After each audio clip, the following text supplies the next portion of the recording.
तो बिहार में एमएलसी पद के लिए नॉमिनेट हुए हैं पंचायती राज मंत्री, और ऐसी तमाम बड़ी खबरों से आपको हम रूबरू कराएंगे,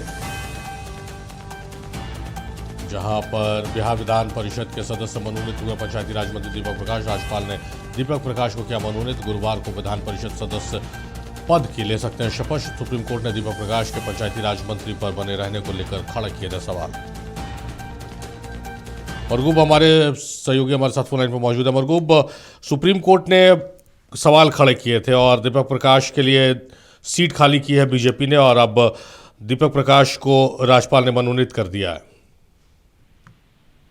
जब से सुप्रीम कोर्ट ने सवाल खड़ा किया तब से बिहार से लेकर दिल्ली तक की राजनीति गर्म हो गई। लगातार उपेंद्र कुशवाहा का दिल्ली दौरा, लगातार एनडीए के बड़े नेताओं से बातचीत, और बातचीत के बाद ये हल निकालने की कोशिश कि दीपक प्रकाश की मंत्री की कुर्सी कैसे बचेगी, क्योंकि सुप्रीम कोर्ट ने अगले सुनवाई में ये कहा था कि सरकार जवाब दे कि दीपक प्रकाश आखिर मंत्री अभी तक क्यों बने हुए हैं। उसके बाद तुरंत देवेश कुमार का इस्तीफा कराया गया। देवेश कुमार ने इस्तीफा दिया, उनका इस्तीफा मंजूर हुआ, और देवेश कुमार की जगह पर आज अभी थोड़ी देर पहले बिहार के राज्यपाल सैयद अताउद्दीन ने दीपक प्रकाश को मनोनीत कर दिया है।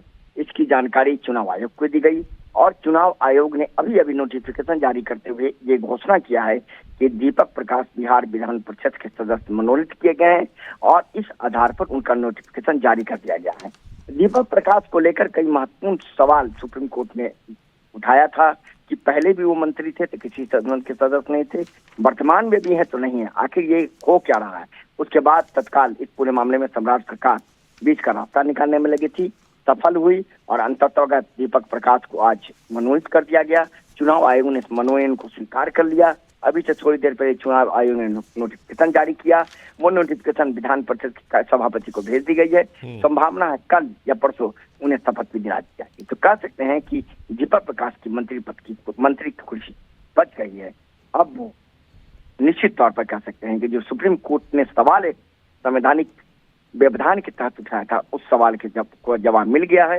अब राज्य सरकार की तरफ से सुप्रीम कोर्ट को पूरे मामले की जानकारी दे दी जाएगी कि दीपक प्रकाश फिलहाल नियुक्त कर दिए गए हैं और मनोनीत किए गए हैं और बिहार विधान परिषद के सदस्य बना दिए गए हैं। बहुत शुक्रिया आपका तमाम बातचीत जानकारियों के लिए मरगूब।